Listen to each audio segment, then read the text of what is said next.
প্রিয় দর্শক, প্রীতি এবং শুভেচ্ছা নিন। সাজ্জাদ কাদির এই মুহূর্তে আপনাদের সামনে কথা বলতে এসেছি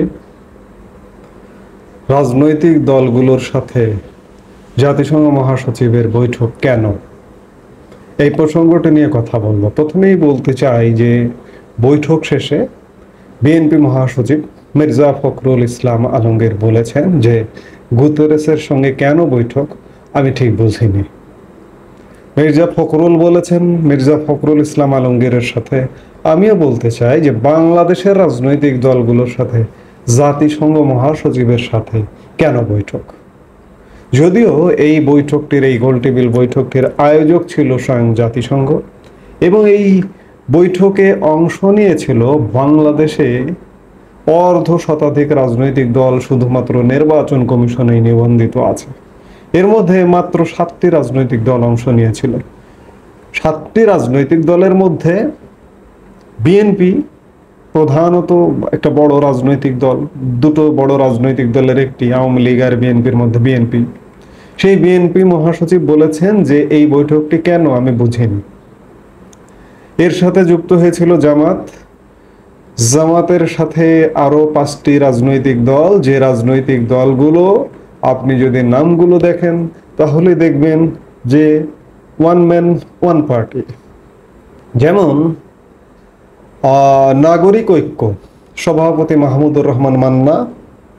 নাগরিক ঐক্যর সেকেন্ড ম্যানের নাম আপনি বললে আপনি কমেন্টে কমেন্ট করে দেন।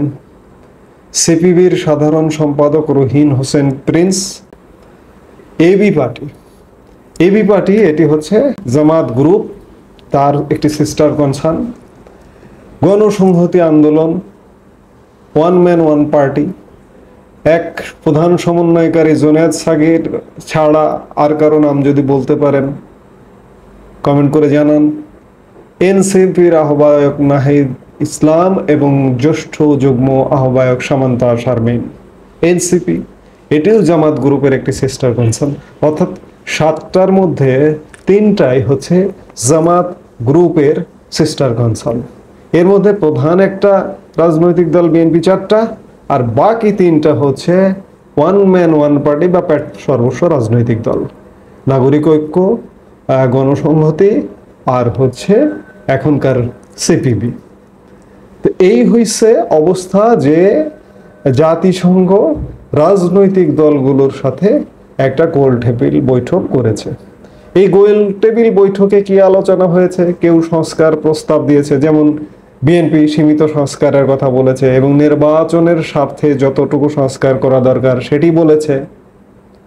তারপরে নাগরিক পার্টি, যেটি নব্য গঠিত সমন্বয়কদের যে রাজনৈতিক দল, তারা অনেক কিছু বলেছে।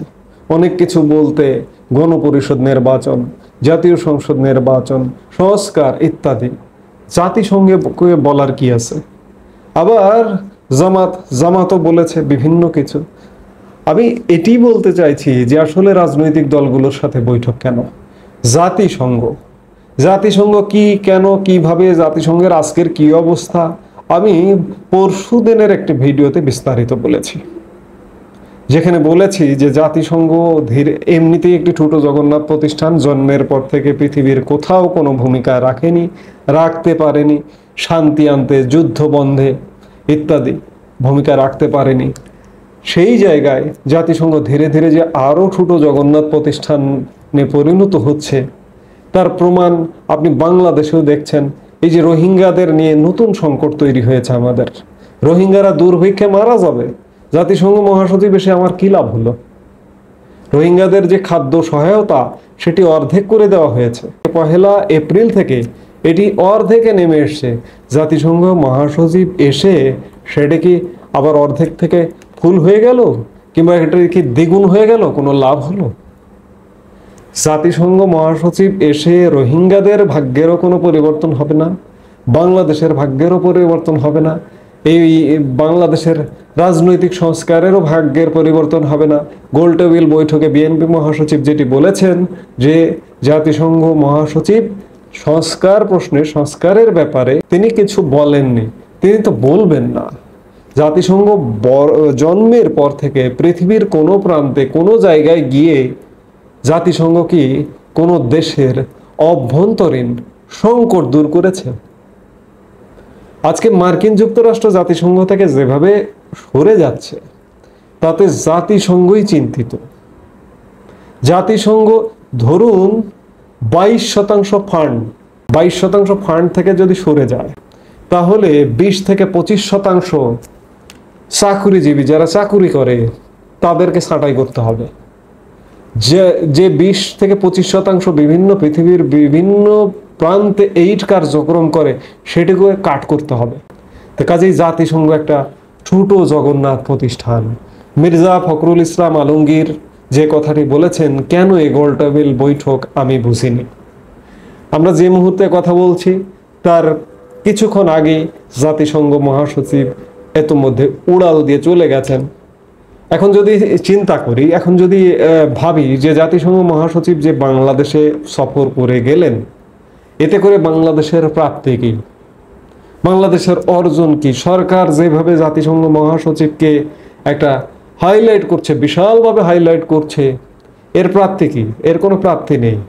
এটি জাতিসংঘ মহাসচিবের একটি রুটিন কার্যক্রমের একটি সফর। এটি একটি রুটিন সফর ছাড়া কিছুই নয়। আর জাতিসংঘ ছোট জগন্নাথ প্রতিষ্ঠান, জাতিসংঘ মহাসচিবও একটি ছোট জগন্নাথ ব্যক্তিত্ব এই হিসেবে যে একটি এই ধরনের প্রতিষ্ঠানের প্রধান। জাতিসংঘ ধীরে ধীরেই সীমিত হয়ে আসছে। জাতিসংঘ জন্মের প্রায় 8 দশক পেরিয়ে যাচ্ছে। এই 8 দশক পেরিয়ে জাতিসংঘ পৃথিবীর কোথাও সেই অর্থে কোনো ভূমিকা পালন করতে পারেনি, এমনকি দারিদ্র দূরীকরণেও ভূমিকা পালন করতে পারেনি। দারিদ্র হচ্ছে একটা ব্যবসার একটা শো করবার একটা জিনিস। সেই দারিদ্রকে শো করে এই যে এনজিওরা, এই যে বিভিন্ন প্রতিষ্ঠান, এরা এই জাতিসংঘ থেকে ফান্ড নেয়, ইউএসএআইডি থেকে ফান্ড নেয়, বিভিন্ন দেশের যে এইড কার্যক্রমগুলো আছে, প্রত্যেকটা দেশ সোশ্যাল রেসপন্সিবিলিটিস এর কাজ করে। প্রত্যেকটা দেশের যে একটা উদ্বৃত্ত অর্থ থাকে, তারা ভাবে যে পৃথিবীতে মানব কল্যাণের জন্য কিছু কাজ করা দরকার, সেই জায়গা থেকে সোশ্যাল রেসপন্সিবিলিটির কাজগুলো করে। কিন্তু এই কাজগুলো করতে গিয়ে যে মহৎ উদ্দেশ্য নিয়ে সেই দেশগুলো কাজ করে, আসলে পৃথিবীর প্রান্তে প্রান্তে বেনিয়ারা বসে আছে। বেনিয়ারা সার্চ করে কোথায় ফান্ড পাওয়া যায়, কোথায় থেকে ফান্ড আনা যায়, এই দরিদ্র মানুষগুলোকে শো করে ফান্ড নিয়ে আসবে, নিয়ে এসে নিজেদের ভাগ্য উন্নয়ন করবে। কিন্তু দরিদ্র মানুষের ভাগ্যের কোনো উন্নয়ন হয় না। তো কাজেই আমি এইগুলো নিয়ে এত কথা বাড়িয়ে লাভ নেই। আমি আবারও বলতে চাই যে জাতিসংঘ মহাসচিব যে সফর করে গেলেন, এতে বাংলাদেশের কিংবা বাংলাদেশের যে রাজনৈতিক সংকট, বাংলাদেশের যে ক্রান্তিকাল, এই ক্রান্তিকালের কোনো উদ্ধার হয়ে গেলে এমন কোনো ভাববার কোনো কারণ নেই, কোনো কিছুই হয়নি।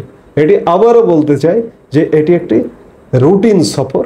এবং গতকালকের যে গোল টেবিল বৈঠক, মির্জা ফখরুল ইসলাম আলমগীর কিছুই বোঝেন নাই, আমিও কিছু বুঝি নাই যে এই বৈঠক হওয়ার আসলে কোনো দরকার ছিল কিনা। যাই হোক, বৈঠকটি হয়েছে, 7টি রাজনৈতিক দল অংশগ্রহণ করেছে, বিরাট সংখ্যা 7টি। চিন্তা করুন, 7টি, এর মধ্যে 3টি প্যাট সর্বস্ব, 3টি জামাতের, 1টি বিএনপি। এই হচ্ছে 7টি রাজনৈতিক দল নিয়ে জাতিসংঘের গোল টেবিল বৈঠক, 7টি মানে রাজনৈতিক দলগুলোকে নিয়ে বাংলাদেশের। এই মুহূর্তে এ পর্যন্তই। সবাই ভালো থাকুন, সুস্থ থাকুন। আমাদের ভিডিওগুলো নিয়মিত পেতে সাবস্ক্রাইব করুন Sajjad Kadir and the legends YouTube channel এবং লাইক, কমেন্ট, শেয়ার করে সাথে থাকুন।